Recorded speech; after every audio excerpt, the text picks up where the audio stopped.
கர்த்தருடைய பரிசுத்த நாமம் மகிமைப்படுவதாக. இந்த நாளிலும் உங்களை சந்திக்கிறதுல நான் மிகுந்த மகிழ்ச்சி அடைகிறேன். விசேஷமாக கடைசி கால ஊழியத்தின் சார்பில் உங்களை நாங்கள் வாழ்த்துக்கிறோம். மத்திய 24வது அதிகாரத்தில் இப்படியாய் கர்த்தருடைய வசனம் சொல்கிறது. மத்திய 24வது அதிகாரம் 9வது வசனம். அப்பொழுது உங்களை உபத்திரவங்களுக்கு ஒப்பு கொடுத்து உங்களை கொலை செய்வார்கள், என் நாமத்தின் நிமித்தம் நீங்கள் சகல ஜனங்களாலும் பகைக்கப்படுவீர்கள் என்று சொல்லி கர்த்தருடைய வார்த்தை சொல்லுது. ஒரு வார்த்தை ஜெபிக்கலாம். பரிசுத்த பிதாவே, எங்களோடு பேசுங்க. நம்முடைய வார்த்தை அதிகாரத்தோடும் அபிஷேகத்தோடும் அன்போடும் மனதுருக்கத்தோடும் வெளிப்படட்டும். குறைவுகளை மன்னி மேஷுவ நாமத்தில் பிதாவே, ஆமேன் ஆமேன். பாருங்க கர்த்தருடைய பிள்ளைகளை, இன்னைக்கு உலகமெங்கும் பலவிதமான தீமையான காரியங்கள் நம்மை சூழ்ந்து பெருகி கொண்டிருக்கிறது. ஒருபுறம் பாவங்களும் தீமைகளும் உபத்திரவங்களும் பெருகி கொண்டிருந்தாலும் இன்னொரு புறம் கர்த்தருடைய மகிமையும் உலகத்துல பெருகி கொண்டுதான் இருக்கிறது. அப்போ ஒரு புறத்தில் இந்த உபத்திரவங்கள் எல்லாம் உலகத்தில் நடந்து கொண்டிருக்கிற பாடுகள், உபத்திரவங்கள், வேதனைகளை பார்க்கும்போது நமக்குள்ள சில கவலைகள் வருவதுண்டு. ஏன் இதெல்லாம் நடக்கிறது? ஏன் ஆண்டவரை நீங்கள் பார்த்து கொண்டு எப்படி நீங்கள் சைலண்டாக இருக்கிறீங்க? அப்படியெல்லாம் நமக்கு என்ன தோன்றுகிறது அல்லவா? எனக்கு பல நாட்கள் அப்படி என்ன தோன்றுனது ரட்சிக்கப்படுவதற்கு முன்னாடி. ஆனால் ரட்சிக்கப்பட்ட பிறகு இந்த உலகத்தில் இதெல்லாம் சம்பவிக்க வேண்டியதே என்பதை அறிந்து கொண்டதுனால இதெல்லாம் நடக்கத்தான் செய்யும். இதன் மத்தியில் ஆண்டவர் மகிமையாய் நம்மை பயன்படுத்துவார். உபத்திரவத்தின் மத்தியிலும் ஆண்டவர் என்ன செய்ய போகிறார்? மகிமையாய் நடத்துவார் என்பதுதான் உண்மை. அதனால் உலகத்தில் இது நடக்கத்தான் செய்யும் என்பதை அறிந்தவனாகத்தான் இன்னைக்கு இதன் மூலமாக கர்த்தருடைய வார்த்தை உங்க கூட பேச கர்த்தர் என்னை பலப்படுத்தி கொண்டிருக்கிறார். பாருங்க, அப்பொழுது உங்களை உபத்திரவங்களுக்கு ஒப்பு கொடுப்பாங்க அப்படின்னு சொல்லப்பட்டிருக்கு. எப்பொழுது என்று சொன்னால் இந்த 24வது அதிகாரம் கடைசி காலங்களில் நடக்கிற சம்பவங்களை குறித்து தான் இந்த வேதம் நமக்கு கற்றுத்தருகிறது. அப்போ கடைசி நாட்கள்ல என்ன நடக்குமா? அநேக விதமான உபத்திரவங்கள் யாருக்கு விதமாக நடக்குமா? கர்த்தருடைய பிள்ளைகளுக்கு விரோதமாய் நடக்கும். ஆண்டவரை பின்பற்றுகிறவர்களுக்கு, கிறிஸ்துவுக்காய் உண்மையாய் வாழ வேண்டும் என்கிறதான மனிதர்களுக்குத்தான் கடைசி காலத்துல என்ன உண்டாகுமா?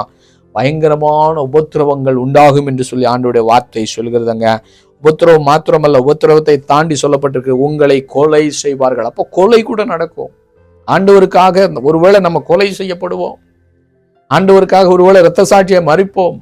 ஒருவேளை நான் இதெல்லாம் பேசும்போது, பிரதர் இதெல்லாம் நடக்காது, இதெல்லாம் கிருபையின் காலத்துலலாம் இதெல்லாம் நடக்காது அப்படின்னு சொல்லி ஒருவேளை நீங்க நினைத்து கொண்டிருக்கலாம்.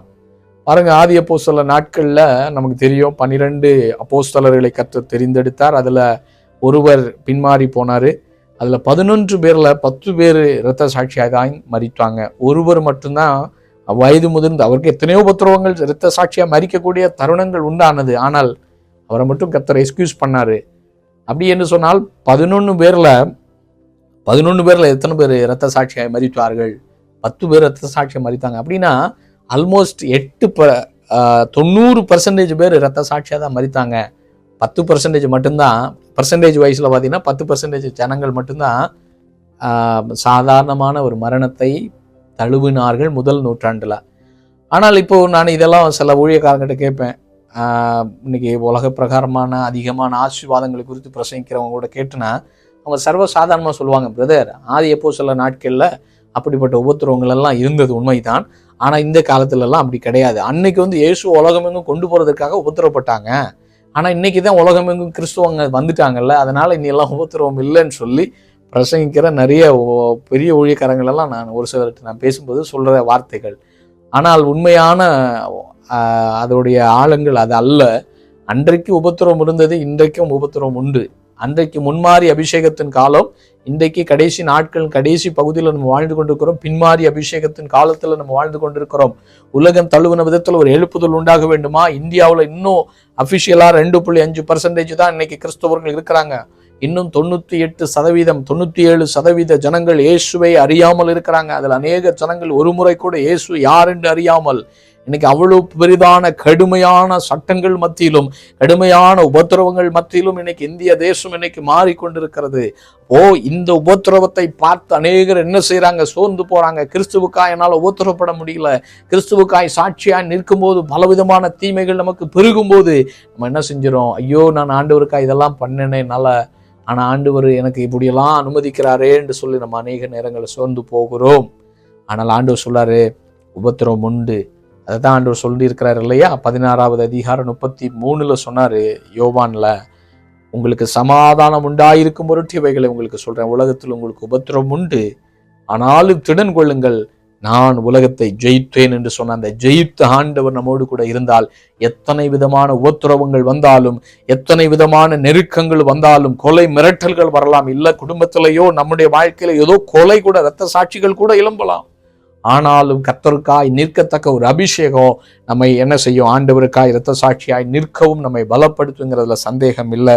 பாருங்க, கடந்த நாள்ல நமக்கு தெரியும், ஒருவேளை நீங்க தெரிஞ்சு சிலருக்கு தெரிந்திருக்கலாம். கடந்த நாளில் பாஸ்டர் பிரவீன் பகடாலாங்கிறதான ஒரு தெலுங்கு ஆந்திரா மாநிலத்தை சார்ந்த ஒரு ஊழியக்காரர், கடப்பால சொந்த ஊர் கடப்பா, அவருடைய குடும்பம் ஆண்டவர் அறியாத ஒரு குடும்பத்துல இருந்து இயேசுவை அறிந்து கொண்டு ரட்சிக்கப்பட்டு, ஏசப்பா அவருக்கு மத்திய பிரதேசத்துல போய் இண்டோர் என்கிறதான ஒரு இடத்தை காண்பித்து அங்க ஊழியம் பண்ணும்படிக்காய் கர்த்தர் அவரை அனுப்பியிருக்கிறார். ஆண்டவர் அந்த வாலிப வயதுல தன்னுடைய வாழ்க்கையை இயேசுவுக்காய் ஒப்பு கொடுத்த ஒரு மனிதர். குடும்பத்தை கொடுத்தார், பிள்ளைங்களை கர்த்தர் கொடுத்தார். அவர் இண்டூரிலும் அவர் ஊழியத்தை செய்கிறாரு. அதே நேரத்தில் ஆந்திராவிலும் ஊழியத்தை செய்து கொண்டு நல்ல தேவனுடைய மனிதனாகத்தான் இருந்தார்கள் என்று சொல்லி அவருடைய சாட்சியை நான் கேட்டிருக்கும் போது உண்மையாகவே நான் ஆண்டவரை துதித்தேன். அவ்வளோ நல்ல ஒரு ஊழியக்காரர். ஒரு கிறிஸ்தவர்களுக்கு ஒரு பிரச்சனைனா முன்னாடி போய் நின்று ஆண்டவருக்காய் செயல்பட்டு நியாயத்திற்காய் நின்ற ஒரு மனிதன். அவருக்கு விரோதமாக அநேக துன்பங்கள், அவருக்கு விரோதமாக அநேக கொலை மிரட்டல்கள் எல்லாம் வந்தது உண்மை என்று சொல்லி பல செய்திகளை பார்க்குறேன். ஆனால் நடந்தது என்ன? கடந்த நாட்கள் என்ன பண்ணுறாங்க, அவர் தனிமையாய் ஊழியத்தை முடித்து வரும்போது அவர் என்ன பண்ணுறாங்க, அடையாளம் தெரியாத மனிதர்கள், அவருக்கு பல கொலை மிரட்டல்கள் வந்தது உண்மை. ஆனால் அன்றைக்கு அவர் யார் அவரை கொலை பண்ணாங்கன்னு தெரில. ஆனால் அதை அவங்க கவர்மெண்ட்டும் ஆகட்டும், அந்த அஃபிஷியல்ஸ் எல்லாம் ஒரு ஆக்சிடென்ட் மாதிரி ஒரு உருவத்தை காண்பித்து அவங்க அதை அந்த பொய்யான காரியங்களெல்லாம் பண்ணுறாங்க. அது பெரிய நல்லா தெரியாது, செட்டப் பண்ணுறாங்க. ஆக்சிடென்ட் ஆனால் யாருக்குமே தெரியாது. ஆக்சிடென்ட் ஆனால் இன்னொரு வண்டி இடிச்ச ஒரு ஆக்சிடென்ட் ஆனால் எந்த ஒரு அடையாளமுமே இல்லை. அவர் என்ன பண்ணியிருக்காங்க, கொலை பண்ணி வீசிட்டு ஒரு ரோட்டோரத்தில் வீசிட்டு அவங்க போயிட்டாங்க. ஆனால் எல்லாவற்றையும் ஒருவர் பார்த்து கொண்டிருக்கிறார், ஆண்டவராகிய தேவன். உபத்திரவம் மாத்திரம் அல்ல, உபத்திரவம் தாண்டி கொலையும் நடந்திருக்கிறது. ஒரு கிறிஸ்தவ ஊழியக்காரர் ஆண்டவருக்கு பிரியமாய் வாழ்ந்தவர் என்று சொல்லி நான் நம்புகிறேன். இன்னைக்கு மரித்து போனாங்க. சின்ன பிள்ளைங்க, வாலிப பிள்ளைங்க, அவங்க மனைவியும் இளம் வயது மனைவி சொல்கிறாங்க, ஒரு மீட்டிங்கில், தெலுங்கானாவில் நடந்த மீட்டிங்கில் சொல்கிறாங்க, என் கணவரை கொன்னவரை நான் மன்னிக்கிறேன். என் கணவர் ஆண்டவருக்கு பிரியமாய் வாழ்ந்தார், சாட்சி உள்ளவராய் நின்றார். இன்றைக்கு கர்த்தரோடு கூட முகமுகமாய் தரிசிக்கும்படிக்காக தேவனோடு கூட பரலோக ராஜ்யத்தில் அவர் பரதேசியில் அவரோடு தேவனோடு கூட இன்னைக்கு இருக்கிறார் என்று சொல்லி விசுவாசமான வார்த்தைகளை சொன்னாங்க. உபத்திரவம் பெருகுகிறது இந்தியாவில். இது மாத்திரமல்ல, நிறைய இடங்களில் கண்மறைவில், திரைமறைவில் கிறிஸ்தவர்களுக்கு விரோதமாய், ஊழியக்காரர்களுக்கு விரோதமாய் இன்னைக்கு பலவிதமான தீமையான காரியங்கள் இன்னைக்கு இந்தியாவில் நடந்து கொண்டு இருக்கிறது. இப்போ ஏன் இது நடக்கிறது? ஏன் ஆண்டவர் அனுமதிக்கிறாருன்னு சொன்னால், உபத்திரவம் வர உபத்திரவம் பெருக என்ன நடக்குமா? ஒரு எழுப்புதல் உண்டாகும். இஸ்ரவேல் ஜனங்கள் ஆரம்ப நாட்களில் நன்றாக இருந்தார்கள். ஆனால் பார்வோனு அந்த யோசேப்புடைய காலங்கள் முடியும் போது, மோசஸின் காலங்கள் வரும்போது இஸ்ரவேல் ஜனங்கள் என்ன பண்ண ஆரம்பிக்கிறாங்க? உபத்திரவப்பட ஆரம்பிக்கிறாங்க. அந்த எகிப்து தேசத்தில் அடிமைத்தனத்தில் மாற்றப்படுகிறாங்க. அவர்களை பார்வோன், அதாவது யோசேப்புக்கு தெரியாத ஒரு பார்வோன் அதிகாரத்தில் வரும்போது அவர்களை உபத்திரவப்படுத்தி வேதனைப்படுத்தினார்கள். ஆனால் ஆண்டவர் சமூகத்தில் கூக்குரலிட்டாங்க. ஆனால் கூக்குரல் இட உபத்திரவம் பெருகினது உண்மைத்தான். ஆனால் அதே உபத்திரவம் இருந்துமே கர்த்தர் என்ன செய்தாருங்க? ஆண்டவரை கூப்பிட அந்த உபத்திரவத்தில் தேவன் கேட்டது அந்த மோசையை கர்த்தர் எழுப்பி ஆண்டவர் மகிமையாய் அவர்களை வெற்றி சிறக்க பண்ணி ஒரு பெரிய அற்புத அடையாளங்களோடு கூட கர்த்தர் என்ன செய்தார்? அவரை வெளியே கொண்டு வந்து எல்லா ஜனங்களையும், யூதர்களை பார்த்து பயப்படத்தக்க விதத்துல, எல்லா தேசம் சுற்றி இருக்கிற எல்லா தேசத்திலும் யூதர்கள் என்று சொன்னாலே கலங்கடிக்கத்தக்க விதத்தில் அன்றைக்கு ஆண்டவர் மாற்றுவது அவருக்கு கூடுமானால், இன்றைக்கு வாழ்ந்து கொண்டிருக்கிற கர்த்தருடைய பிள்ளையே, ஒருவேளை கிறிஸ்தவர்கள் என்று சொன்னாலே பகைக்கிறார்களா? இந்தியாவில் ஆன்டி கன்வர்ஷன் தான் இன்னைக்கு பில்லு பாஸ் ஆகக்கூடிய சூழ்நிலையில துறை மறைவுல செயல்பட்டு கொண்டு இருக்கிறாங்க. ஆனால் இந்தியாவுக்கு ஒரு பெரிய உபத்திரவ காலம் உண்டு, உண்மைத்தான். இந்தியாவில் ஒரு பெரிய உபத்திரவம் வரப்போகிறது, உண்மைத்தான். சிலர் மறிக்க போறாங்க, உண்மைத்தான். பல கொலைகள் உண்டாக போகிறது, உண்மைத்தான். ஆனாலும் ஒன்றை மட்டும் நீங்க மறந்துடக்கூடாது. ஆண்டவராகிய இயேசு கிறிஸ்துவுக்காக ஒரு பெரிய திரள் சேனைகள், ஒரு கர்த்தருக்காய் ஒரு பெரிய திரள் வாலிபர் சேனை கிறிஸ்துவுக்காய் இந்திய தேசத்திலும் உலகமெங்கும் எழும்புகிற காலத்துல நீங்களும் நானும் வாழ்ந்து கொண்டிருக்கிறோம். அதனால் உபத்திரவத்தை பார்த்தோ, இல்ல கொலைகளை பார்த்தோ, இல்ல இரத்த சாட்சியான அனுபவங்களை பார்த்து நீங்களும் நானும் துவண்டு விடக் கூடாது என்பதற்காகத்தான் ஆண்டவர் உங்களோடும் என்னோடும் இந்த மீடியா மூலமாய் கர்த்தர் பேசி கொண்டிருக்கிறார்.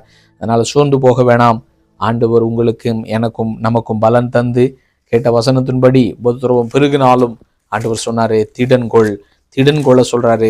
உங்கள் கண்கள் முன்னாடி, என் கண்களுக்கு முன்னாடி ஆண்டவர் ஒரு மகிமையான காரியத்தை செய்ய போகிறாரு. ஆண்டவர் சொன்னார், என்னிடத்தில் உங்களுக்கு சமாதானம் உண்டா இருக்கும் பொருட்டு இவைகளை உங்களுக்கு சொல்கிறேன். உலகத்தில் உங்களுக்கு உபத்திரம் உண்டு, ஆனால் திடன்கொள், நான் உலகத்தை ஜெயித்தேன். ஜெயித்த ஆண்டவர் நம்மோடு கூட இருந்து இன்னைக்கு இதை கேட்டுக்கொண்டிருக்கிறவங்க ஒருவேளை பலவிதமான உபத்திரவத்தில், கொலை மிரட்டல போயிட்டு இருக்கிறீங்களா?